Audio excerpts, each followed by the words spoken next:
Assalamualaikum warahmatullahi wabarakatuh.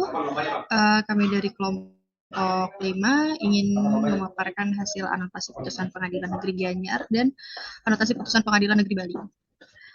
Pada pokok pembahasan terdapat masalah yang krusial mengenai pembagian harta waris menurut adat Bali. Dalam hal ini menjadi permasalahan ialah apakah seorang anak perempuan diperbolehkan untuk menerima harta warisan, mengingat hukum adat Bali menganut sistem patrilineal. Pertama akan saya paparkan dari putusan Pengadilan Negeri Denpasar nomor 19 PDT 2015.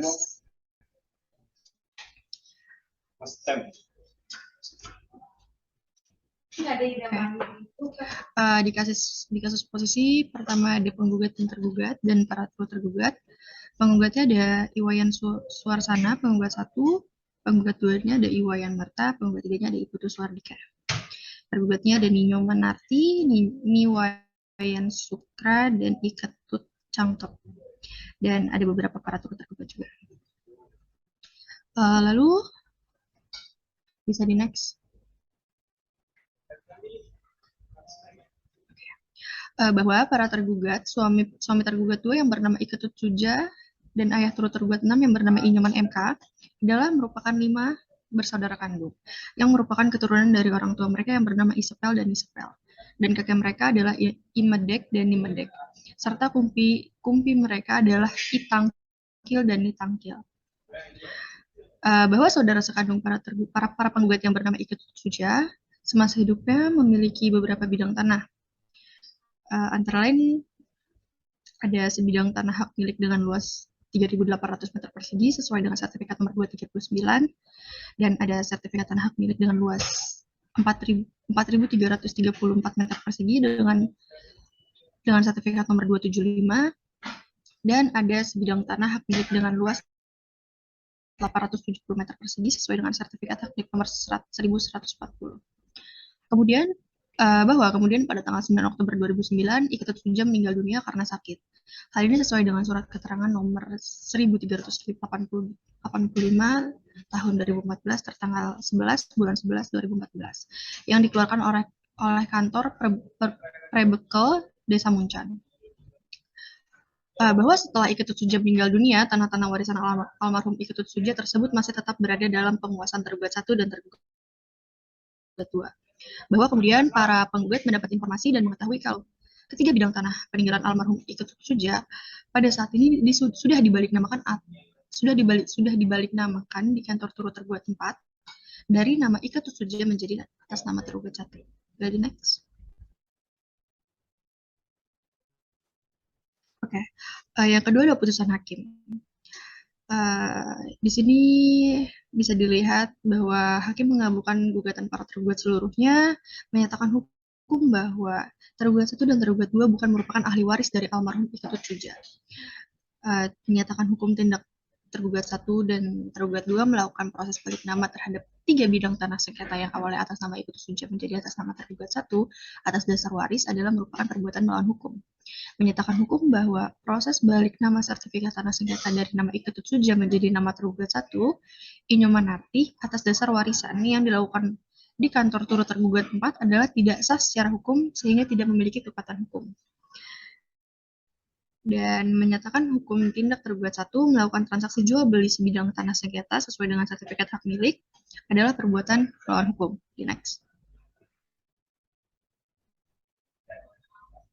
Putusan hakim selanjutnya menyatakan hukum akta jual beli nomor 167 tahun 2011 tertanggal 5 bulan 5 2011 dibuat di hadapan turut tergugat 5 adalah tidak sah dan tidak memiliki kekuatan hukum. Menyatakan hukum tergugat 3 adalah pembeli yang bertikat buruk, menghukum tergugat 3 agar mengembalikan sertifikat hak milik kepada tergugat 2, menghukum tergugat 1 agar mengembalikan nama seluruh sertifikat tanah sengketa pada keadaan semula menjadi atas nama Iketut Suja. Dan terakhir menghukum tergugat 1, menghukum turut tergugat 1, tergugat 2, turut tergugat 3, turut tergugat 4, turut tergugat 5, dan turut tergugat 6 untuk tunduk dan menaati isi putusan dalam perkara ini. Next. Hasil analisisnya, boleh di next.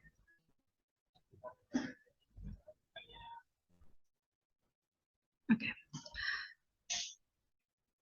Purusa atau patrilineal ini menarik garis keturunan dari laki-laki. Dengan demikian, yang berhak mewarisi berdasarkan hukum adat waris Bali adalah seorang anak laki-laki. Sedangkan anak perempuan hanya berhak menikmati harta warisan orang tuanya selama ia belum kawin atau selama ia belum kawin keluar. Sedangkan apabila anak perempuan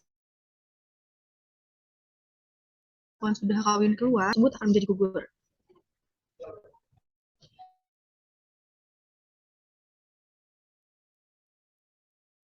Bagi anak perempuan biasanya dengan cara ditetapkannya anak perempuan tersebut sebagai purusa atau sentana rajak. Anak perempuan yang berstatus sebagai purusa inilah yang nantinya akan melanjutkan keturunan ayahnya. Karena statusnya sebagai purusa, maka ia berstatus sebagai ahli waris penuh terhadap harta orang tuanya. Selanjutnya, hukum adat Bali tidak melarang penghibahan antara suami dan istri sepanjang tidak mengenai harta pusaka. Seorang pewaris dapat memberikan harta kekayaan tersebut kepada anaknya, khususnya kepada anak perempuan yang disebut dengan jiwa dana atau bekal hidup. Juli tahun 72 nomor 105 Perdata yang menentukan seorang anak perempuan boleh mewarisi apabila memperoleh status hukum purusa, apabila dijadikan sentana rajak atau dikawinkan secara keceburin. Berdasarkan putusan di atas, dapat ditarik kesimpulan bahwa tergugat melakukan perbuatan melawan hukum karena melakukan jual beli paksa dan tergugat tidak berhak mewarisi harta peninggalan dari orang tuanya. Dan kemudian menurut saya putusan yang dijatuhkan oleh hakim sudah tepat karena perlu diketahui jika peraturan atau norma yang berlaku berdasarkan hukum adat Bali yang mengandung sistem patrilineal tersebut yaitu sebelumnya diambil dari garis keturunan bapak atau laki-laki yang menyebabkan adanya ketimpangan antara hak seorang laki-laki dengan perempuan dalam sistem waris di Bali. Jadi intinya anak perempuan dari sistem kekeluargaan patrilineal di Bali ini bisa menjadi ahli waris kalau anak perempuan ini melakukan upacara untuk mengangkat menjadi sentana raja seperti itu.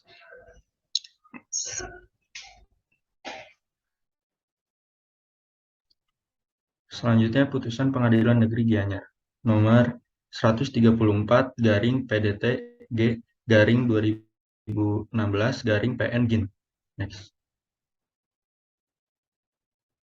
Kasus posisi. Penggugatnya adalah I Gusti Ngurah Dwipana, laki-laki, lahir di Gianyar 18 Agustus 1949, agama Hindu, warga negaraan Indonesia, pekerjaan wira swasta, beralamat di Banjarkeliki, Kawah, Desa Kelusa, Kecamatan Payangan, Kabupaten Gianyar, Bali. Tergugatnya adalah Ni Gusti Ayurai Tamiari, perempuan, lahir di Gianyar tahun 1957, umur 59 tahun, agama Hindu, warga negara Indonesia, pekerjaan petani, beralamat di Banjar Yeh Tengah, Desa Kelusa, Kecamatan Payangan, Kabupaten Gianyar, Bali, yang kemudian disebut sebagai tergugat. Next. Dalam kasus ini, penggugat adalah masih merupakan satu garis keturunan. Maka sudah patut secara hukum adat yang bertanggung jawab terhadap hak dan kewajiban yang ada pada keluarga tergugat, termasuk juga atas tanah sengketa nomor 21, usaha tergugat untuk mensertifikatkan tanah sengketa menjadi atas nama sendiri dikhawatirkan agar memudahkan melakukan peralihan hak kepada orang lain. Maka sudah patut dan beralasan secara hukum agar mempersertifikatkan tanah sengketa ditolak. Begitu pula agar gugatan ini tidak sia-sia, maka sudah beralasan untuk melakukan sita jaminan. Dalam 21 tanah milik peninggalan orang tua mereka, semua nama dalam sertifikat tanah tersebut ialah atas nama tergugat sendiri. Padahal tergugat seorang perempuan atau dehe tua. Oleh karena demikian, maka penggugat sangat keberatan. Karena menurut hukum adat Bali yaitu seorang perempuan deha tua hanyalah berhak menikmati hasil selama ia masih hidup atas harta peninggalannya atau warisan. Next.